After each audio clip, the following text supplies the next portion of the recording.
guys, Old Guy Gaming here, back again with another interesting video on this Fun Deck Friday. This is the spot that I normally have reserved for fun, casual, enjoyable decks, but with, as we know, as the time of this recording, with Feud of the Deck and Oko not having been banned, there's no such thing as Fun and Magic right now. I'm teasing. I say that in jest. That's not really true. But I did want to take the opportunity today to discuss, obviously if you clicked on the title, you kind of already know that I am going to be opening and starting a new retro gaming channel. So in a few videos past, about a month or two ago, I did a channel update, and I discussed a lot of the ideas that what I was thinking about doing with expanding the channel.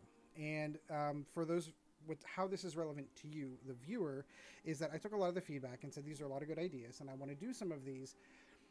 But then I started thinking about the relationship that you, the viewer, and I have built up over this time. I mean, when you look at it, the channel is about a year old, and I've got about 700 subscribers. I realize I'm not the mega super channel, and that's fine. I'm okay with it because mostly I do this for fun and our enjoyment anyway. But I started to grow a little bit concerned that I was going to be poisoning the well a little bit. I really enjoy what I do here with you guys every Monday, Wednesday, Friday, hanging out, playing some Magic, playing some fun decks, and having some laughs. I really enjoy that, and I didn't want to spoil that. So for those who are only coming to this channel specifically for the MTG Arena and Magic discussion, none of that's going to change. And that is the reason why I made the decision that I did, is that I didn't want to alienate those of you that have chose to support me thus far into the channel and further into the history. If you're only interested in Magic, I don't want to poison the well with videos that just simply don't interest you. And the other side of that, of course, is if I get into as I'm getting into the retro gaming community, I don't want to poison their well. For them to come to my channel, see all of this Magic Arena stuff splashed all over us, and goes, oh, this guy isn't really serious about retro gaming, so why should I watch? So yeah, so that's kind of the long and short of it. So if that's all you're interested in, here's the Cliff Notes version. I was going to go, of course, into what I've purchased, how far I've gone down this rabbit hole already in the last 2 weeks, and what my plans are for the future channel. So if you're only interested in MTG Arena oriented news, here are the Cliff Notes. The channel's not changing. I'm still going to stay on my Monday, Wednesday, Friday channel schedule. That is not going to change. It is going to be now until infinitum as far as I can keep pushing out videos and playing Magic with you. None of that is going to change. If you are interested, however, in retro gaming, I have added a link into my channel. I think it's the channel links in my channel to the new channel, which is Old Guy Gaming Retro. You should actually see the new intro for the new channel whenever you start this video, if I do my editing correctly. So that's all you need to know.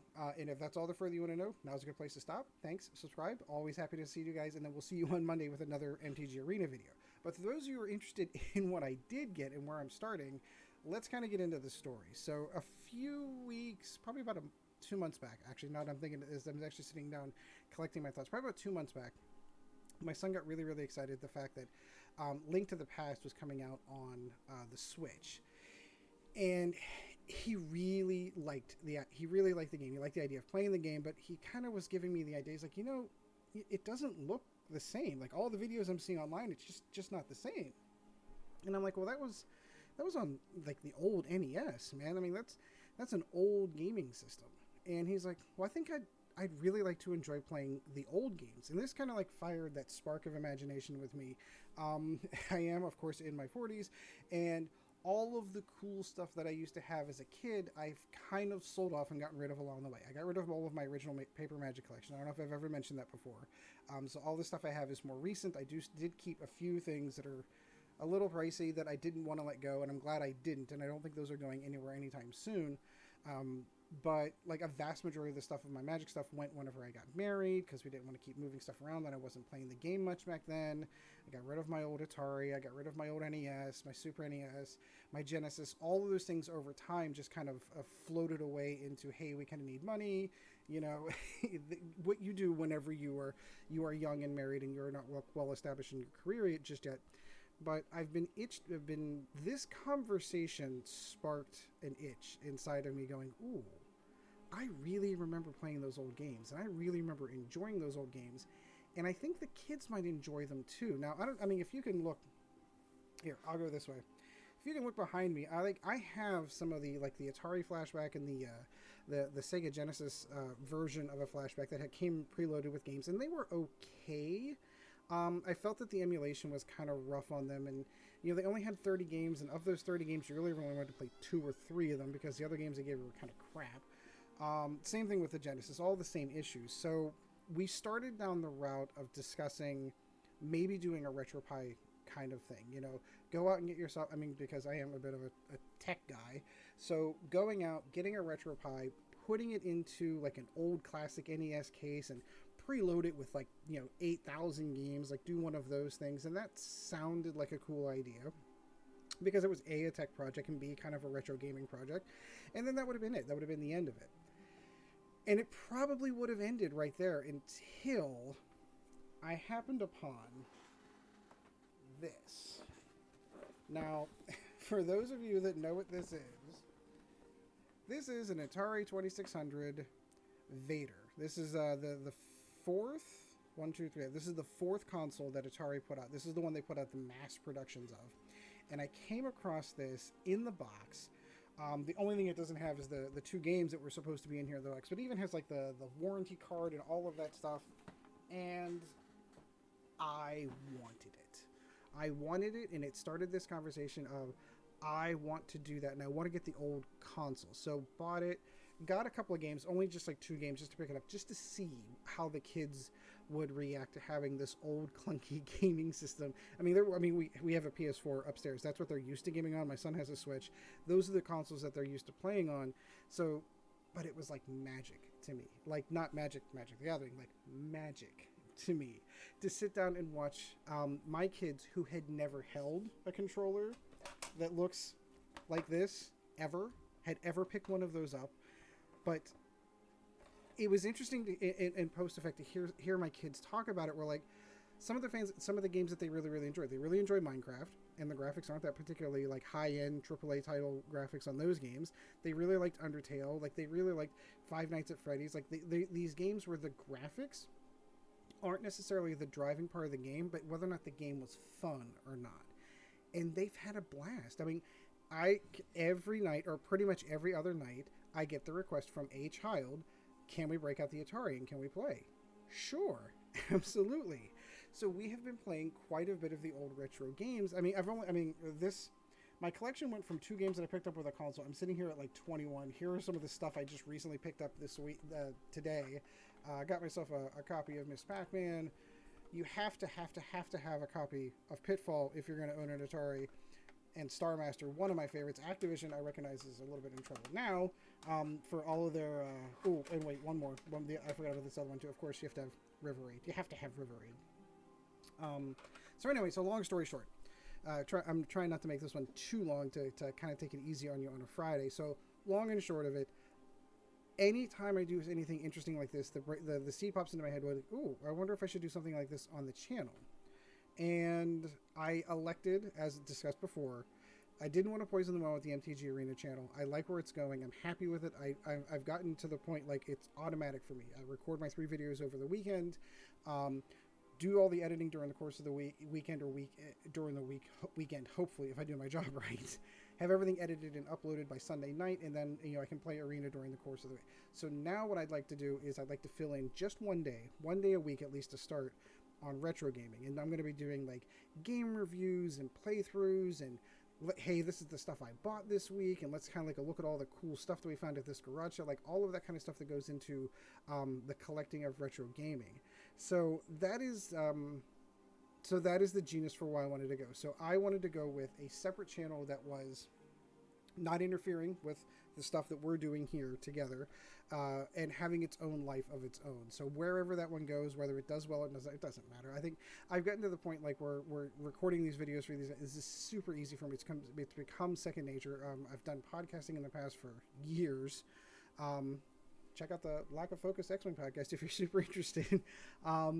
I've done podcasting for years, so like I'm used to being able to record content on a fairly regular basis. So I figured it would be a cool idea that if I'm going to go on this journey, because I have what I decided to do with the Atari, there's like 700 titles for the Atari, but when I went through a list and looked at all the titles, 620 of them are like garbage. Those are the kinds of games like golf or home run, which were horrible, horrible versions of games that they were supposed to be. Obviously, with the limitations that they had back in those days, obviously they didn't have a lot of programming, they didn't have a lot of room for games. So you got some, you got some pretty crappy games on the old 2600. So I'm not going for a complete set. I'm going for a top 100. I picked the top 100 games of the game. It was odd because I went through this list and said I want that one and that one and that one and that one. Counted all the games up at the end and went, oh wow, there's 100 and some games here. So that is my goal, and then I'm going to start moving on to other of my older consoles. Again, moving to the NES, the Genesis, and probably the Super Nintendo after that. I know Super Nintendo's on a big rush right now. The games are like ludicrously expensive. Like almost like what you would play for brand new AAA titles today. People are paying that for old Super NES titles, which is insane to me. But Atari titles, this is the one thing I'm loving about starting with this. $2. $2 a game. I mean, there are some rare games out there, and I think in any retro gaming situation, there's a difference between a rare game and a good game. So there are games out there that were super hard to find because they were on a limited run, they didn't do very well, but those games aren't always necessarily the best games. So I'm trying to do it at least on the cheap to start off with. So I don't really care about, like, I granted, okay, admittedly, I did get this in the box. It had even the warranty card that you mailed back to Atari for your 3-year warranty is still in this box. So admittedly, this is in the box, but all of these are loose carts that I've got here. And I've got 22 titles sitting over there, 22 games over there. All of that is not in the box. It's just loose cards. Because I'm not interested necessarily in the put it on the shelf and look pretty and kind of just collect dust. I want to be able to break it out and play it. I want to be able to pick like 3 games a night or whatever over the weekend and say, hey, we're going to sit down and play Spider Fighter this weekend. Because, again, that is... If you've never played this game, if you're old enough to remember this one, or you've never played this one and you're a young guy and you haven't played this one, check this game out. It's a ton of fun. So yeah, so that's kind of the direction I want to go. So like, I'm not giving up on the Magic. That's always going to be a part of my life. It's always going to be part of this channel. That's always going to stick around. But in order to give this its own game space, its own thought process space, I wanted to separate it. So I just wanted to quell everyone's, if you had any concerns, don't. This channel's not going anywhere, and I'm going to keep dedicated on this. But I am going to be expanding out. So I know some of you only tune into the channel for Magic content and not necessarily this happy, shiny face. And that's fine. Totally on board with that. Like, subscribe while you're here. That's always helpful to the channel.